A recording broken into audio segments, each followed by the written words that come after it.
Z Factor here, and I'm going to give you my review of Wreck-It Ralph 2. I mean, Ralph Breaks the Internet. So, similar thing with this review that I did with the last review, I am going to split this video into two parts. The first part is my non-spoiler review, where I'm going to answer 4 questions for you, which are what I think the 4 questions that you are probably asking about this movie.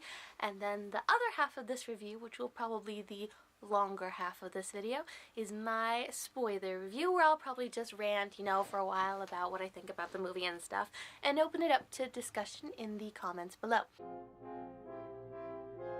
So, for the 4 questions that I think you might be asking for the non-spoiler review, you are probably asking, is this movie worth seeing?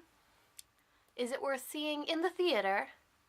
Is it a good kids movie? Is it family friendly? And number 4, do I need to have seen the first Wreck-It Ralph movie in order to enjoy this one? And those are all very good questions. So, here are my answers to those questions. Number 1, is this a good movie? Is it worth seeing?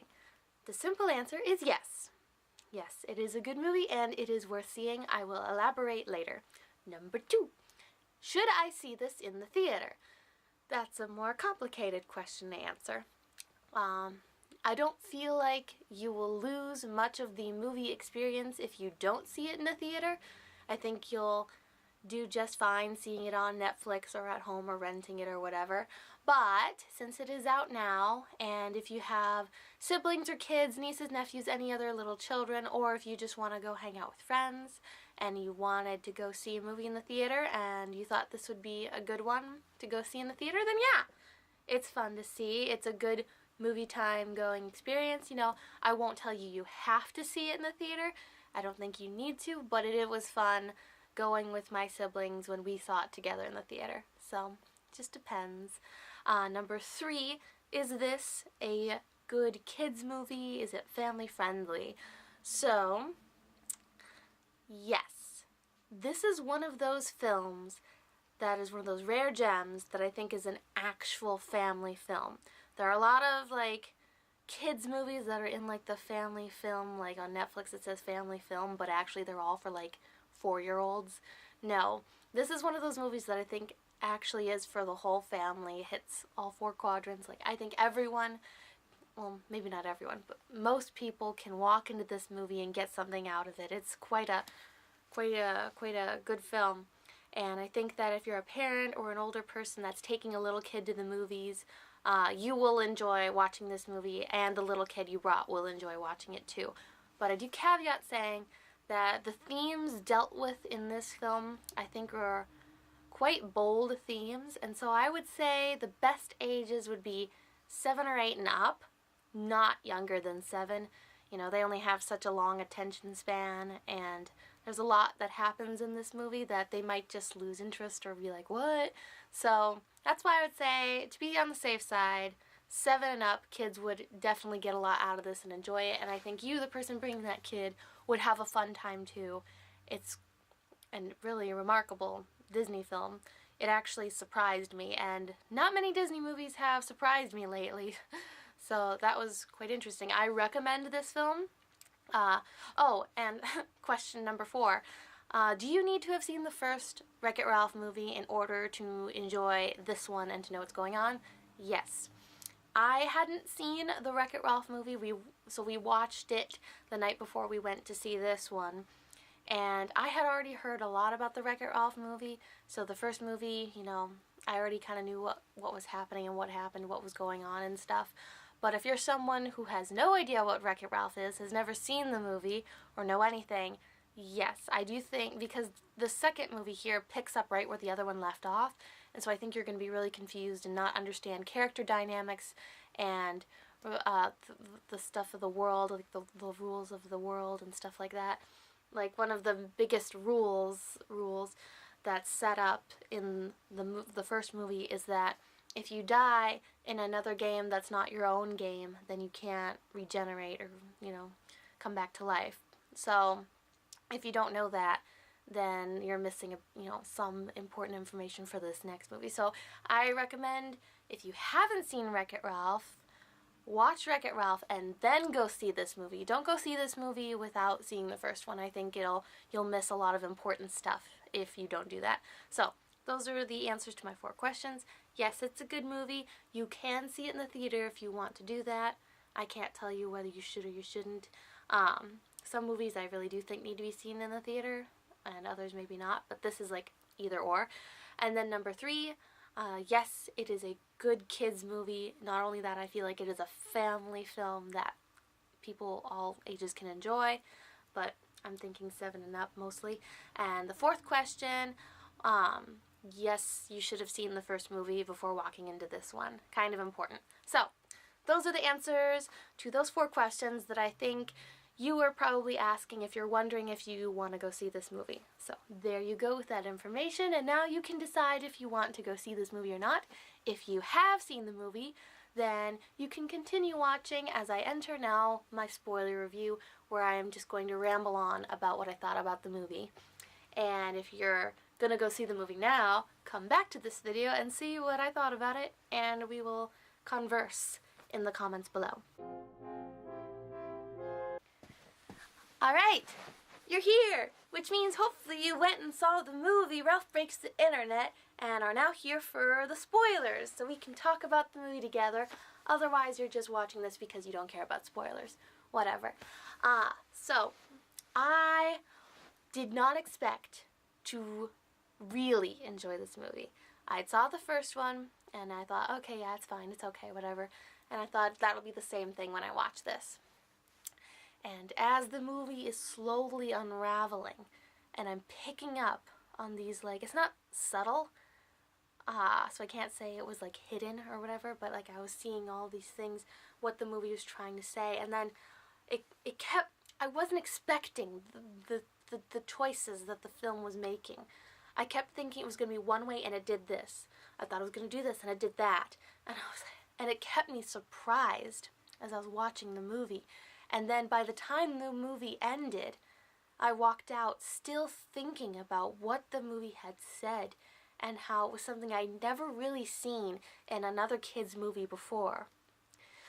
And so I'm not going to talk about everything in the movie because there's just too much and I'll be rambling here for like hours. I'm just going to try to boil it down to 2 things that I think are what the heart of this movie is, and that is Ralph and Vanellope, the 2 main characters, and each one of them has their own, like, Vanellope doesn't have as much of a character arc as Ralph does, but they have their own journeys in the film, and those 2 together make the heart of this movie, which is their relationship and their friendship is the heart and center of this movie. And the way that this movie chooses what the movie says about friendship is something I don't think I have seen in a kids movie before. Maybe I have and I just don't remember, but let me know in the comments below.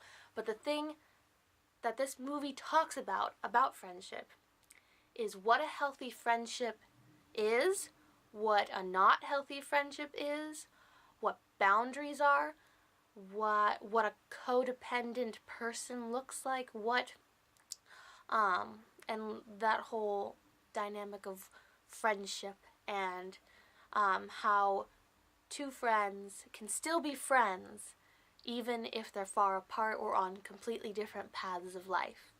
There's a character who explicitly says that friends can have different dreams, and I think that's kind of what the core of this movie and what the filmmakers want to say to their audience, to the kids and to the parents and to all the kids of all ages that are watching this movie. So, Ralph, his character arc is he and Vanellope are happy. They begin the movie and they're happy, and an inciting incident happens and they go off into the internet to find the MacGuffin. And at first, I'm like, oh yeah, this is just a typical story. But then, slowly it starts unraveling and we see little peels falling off, and we see that Ralph is very insecure and codependent on Vanellope for his happiness and for feeling like, you know, like he's whole. And when he feels that that is jeopardized, that he might not have her anymore, or that she might go do something else, which she wants to do this other game, and he thinks that it's dangerous for her, which it kind of is, but he doesn't put her in consideration first. It's him first, and he's worried about losing their friendship, losing her, because he is very codependent upon her. And because of this, the more that he thinks that their relationship is being threatened by these other entities, he makes very poor and bad decisions that put Vanellope into danger, as well as the entire internet. All because he wants her to stay with him. Yeah, it's crazy. And because of what he has done, a literal physical representation and manifestation of this character flaw stands between him and Vanellope and is putting her in danger. He has to fight his own character flaw, which is like this big monstrous blob of Ralph. He has to tell himself, basically, his flaw, that no, I'm gonna let her go. She is her own person. She has her own dreams that she needs to pursue, and she should be happy, and I should be supporting her, as like a good friend should. The very fact that Vanellope doesn't end up back in Sugar Rush and it's like nothing ever happened, to the fact that her character goes to this other game, and that she is going her own path, and that the two characters are on their separate journeys by the end of the film, and that they are still good friends. And it's such a strong ending, such a bold choice for Disney to have those two characters separated at the end of the movie, but still very good friends. It's telling us, yes, it's okay to be friends, to still be friends, to be very good friends, and on these different paths to have different dreams. I haven't seen that really before, and it's such a strong thing to like remind people of that, and to remind us to remember boundaries in the relationships we have with others, and to not put our entire livelihood and happiness on others, but to be independent. And just that whole thing with Ralph was very well done, and it's something new, I thought. So that was the core of this movie. Ralph and Vanellope and their friendship, and through the course of this movie, it shows what a not healthy relationship looks like, which is the most part of the movie, with Ralph being the way that he is, and at the same time it shows you that, you know, because this is not how it's supposed to be, they fix everything by the end, and then it's a better and healthier relationship. And I don't know how many kids movies you see that are about friendships and relationships and what a healthy one should be, what a not healthy one would be, because that is an important thing to tell kids, really, as they are starting to make friends, as they're becoming an older teenager too, what kind of friends that they should have, the kind of people that they should hang out with, what kind of a friend they need to be, and what kind of friends they should surround themselves with. And it's the same, it's a lesson that even adults need to know about friendships and relationships, and the importance of boundaries and being supportive and all of these other things. And also it's important for kids to pursue their dreams and not be worried about what other people think about them, and to know it's okay to be different, because Vanellope is a very different person. I thought it was a very entertaining movie, as well as having all these different layers in it and complex characters. And for those reasons that I've just rambled out, I completely recommend this movie for ages. You know, I think kids, adults, teenagers, we all can find something to learn from this story about friendship, because everyone has some sort of relationships in their life, whether it's family, friends, romantic relationships, or whatever. You have to come across people and know these sort of things. So those are my thoughts on Ralph Breaks the Internet. Thank you for watching me ramble for who knows how long. And we should hopefully have a new movie review coming out soon, because there are a lot of movies coming out during this season, and December is just packed. And so thank you so much, and until next time, adieu!